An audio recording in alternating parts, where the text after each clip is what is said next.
Good morning students. एक बार मैं पुनः आप लोगों को इम्पेरेटिव सेंटेंसेस को एक्टिव से पैसिव में किस प्रकार से चेंज करते हैं इसके नियम को एग्जाम्पल के साथ में कर रहा हूं। स्टूडेंट्स, जो इम्पेरेटिव सेंटेंस होता है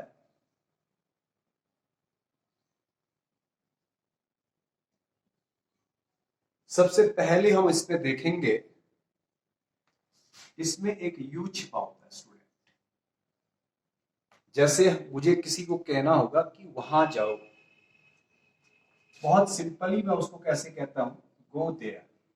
गो देयर इट मीन्स मैं किसी एक आदमी से कह रहा हूं या किसी किन्हीं लोगों से कह रहा हूं गो देयर। तो ऑब्वियस की बात है, यहां पर जो हिडन फॉर्म में है वो आपका यू है। इस आधार पर मैंने नंबर 1 फॉर्मूला आपको बताया था कि यू आर, यहां अगर आपको लग रहा है रिक्वेस्ट का भाव है तो रिक्वेस्टेड, अगर आपको लगेगा एडवाइस है तो एडवाइस हम कर देंगे। आपको लगेगा यहां सुझाव दिया जा रहा है तो सजेस्टेड हो जाएगा। और रिक्वेस्टेड की जगह हम इम्प्लोर्ड का भी प्रयोग कर सकते हैं। कोई निवेदन कर रहा है, किसी चीज की मांग कर रहा है तो आप लोग अर्ज लिख सकते हैं या बैक लिख सकते हैं। इसी प्रकार से जैसे भी आप लोगों को लग रहा है यहां किस चीज का भाव है, कमांड दी जा रही तो कमांडेड लिखेंगे। और इसके बाद स्टूडेंट सीधे हम क्या करते हैं, 2+B1 कर देते हैं। अब यहां पर आप लोगों ने ये देखते हैं कि यू कहां से आया, क्योंकि किसी भी इंपेरेटिव सेंटेंस के अंदर यू हिडन फॉर्म में होता है। जैसे क्लास के अंदर बच्चों को कहते हैं खड़े उठो, stand up, you stand up, you बोला नहीं जाता है लेकिन उसके अंदर यू का भाव होता है। समझ में आ गया स्टूडेंट? वहां मत जाओ, डोंट गो देयर, यू को नहीं बोला जाता है। तो इसलिए जब नंबर एक तरीके से हम इनको एक्टिव से पैसिव करते हैं तो यू का प्रयोग किया जाता है और भाव को लगाया जाता है। You are requested, you are advised, you are suggested, you are commanded. इसी तरीके से जो भी आपको उसके अंदर भाव मिल रहा होगा, उसके बाद सीधे इन्फिनिटिव हम इसको बना देते हैं, 2+B1 वर्ब की फर्स्ट फॉर्म लगाते हैं। बहुत सिंपल सा आप लोग देखेंगे, यहां पे गो देयर कमांड दिया जा रहा है, यू आर कमांडेड और क्या जाएगा, टू गो देयर। समझ में आ गया स्टूडेंट? To go there. अगर इसको नेगेटिव इंपेरेटिव के तौर पे अगर हम देखेंगे तो क्या लिखा जाएगा, इसके आगे से मैं जोड़ दूंगा डॉट गो देयर। अब ये जो है जी स्मॉल बन जाएगा, स्वाभाविक सी बात है, डॉट गो देयर। तो यहां पे आपने यही सेम करना है, you are requested, advice, suggested, urged, bade, और यहां पे आपने नॉट जोड़ देना है। दो फॉर्मूले आपको कल ऑनलाइन क्लास में मैंने समझाया था। हो सकता है नेटवर्क इश्यू होने के कारण कुछ बच्चों को कम समझ में आ गया होगा, तो मैं एक बार पुनः इसकी वीडियो आपको बता रहा हूं और दोबारा रिवाइज कर रहा हूं, ये आपका नोट लग जाएगा। तो इसका क्या हो जाएगा student, you are commanded not to go there, you are commanded not to go there, you are commanded not to go there. Clear हो गया स्टूडेंट?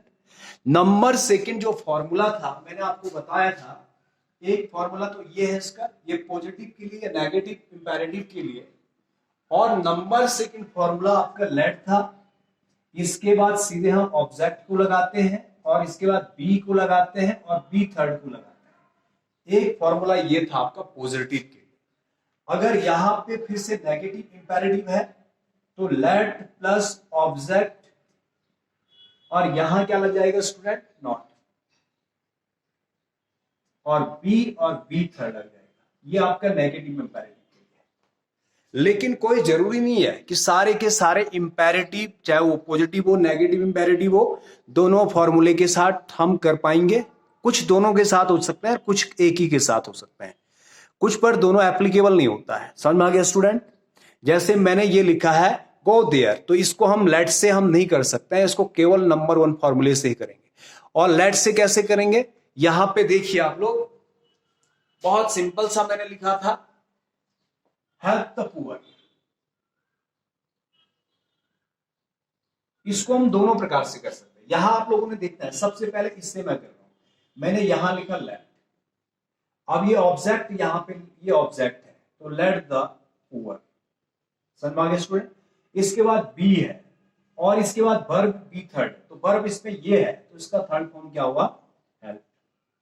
तो ये नंबर एक तरीके से मैंने आपको करके दिखाया student, let the poor be helped. समझ में आ गया?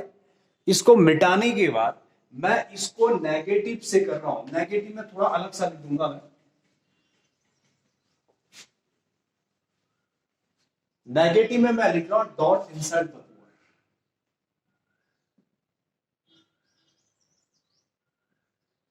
यहां पे देखिए नेगेटिव है, इसको मैं इससे करूंगा, तो यहां मैंने लेट डाल दिया, ऑब्जेक्ट आपका क्या आ गया? The poor. Let the poor और फिर क्या है भैया? नॉट।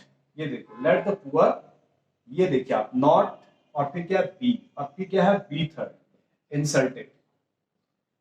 क्लियर हो गया स्टूडेंट? ये एक प्रकार से किया। अब मैं इसको इसके प्रकार से करता हूं जो ये लिखा था, यू आर रिक्वेस्टेड। तो इस तरीके से क्या हो जाएगा student? You are advise to help the poor, you are advise not to insult the poor. ये दोनों प्रकार से हो रहा है। सभी बच्चों को उम्मीद करता हूं मैं समझ में आ गया होगा। ठीक है स्टूडेंट? इसके अलावा जो है एक और सेंटेंस को मैं आपको रिमाइंड करा रहा हूं।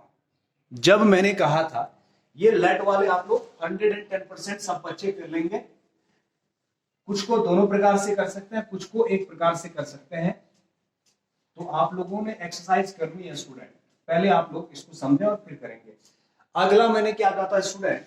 जब हमारा जो एजेंट होता है वो अनक्लियर होता है या नेचुरल होता है। नेचुरल का मतलब प्राकृतिक ना समझे आप लोग, स्वाभाविक, कि मरीज को ठीक करता है स्वाभाविक रूप से। डॉक्टर चोर को पकड़ता है, पुलिस वाला, कोई अध्यापक चोर को नहीं पकड़ेगा, तो ये नेचुरल एजेंट कहलाते हैं, स्वाभाविक जिसका कार्य है। तो उसमें कंडीशन में भी हम क्या करते हैं? ओमिशन करते हैं, omission. Omission of the agent हो जाता है। यहां देखेंगे आप लोग, यहां पे मैंने लिखा the doctor treated the patient. यहां देख रहे हैं स्टूडेंट, ये एक्टिव में आपका, यहां पे आप लोग देख रहे हैं ये एजेंट है, लेकिन ये एजेंट कैसा है? ये आपका नेचुरल है, अनक्लियर नहीं है, नेचुरल है। डॉक्टर ही करेगा ठीक, कोई जो है इंजीनियर ठीक नहीं करेगा पेशेंट को। ये पास्ट इंडेफिनिट है, तो क्या हो जाएगा? द पेशेंट, और यहां पे आप लोग देखेंगे वाज लगता है, ये आपको नियम मैंने लिखा रखा है, formula, the patient was treated. अब यहां बाय द डॉक्टर नहीं लिखा जाएगा। क्यों नहीं लिखा जाएगा? यही फुल स्टॉप करेंगे, इसको लिखने की आवश्यकता नहीं है। No need to add because the agent is here natural. Understood है, नेचुरल है, यहां पे नहीं लिखना। अनक्लियर कैसे है? जैसे है someone is KNOCKING knocking at the door. तो यहां देखो समवन, कोई दरवाजा खटखटा रहा है, ये लग तो रहा है एजेंट है, लेकिन कौन खटखटा रहा है? तो क्या हो जाएगा? The door is being knocked.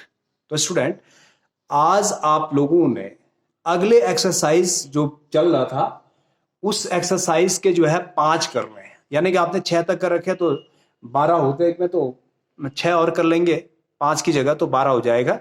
Thank you very much. और इसको भी जरूर उतारें स्टूडेंट जिन्होंने नहीं उतारा है। Thank you.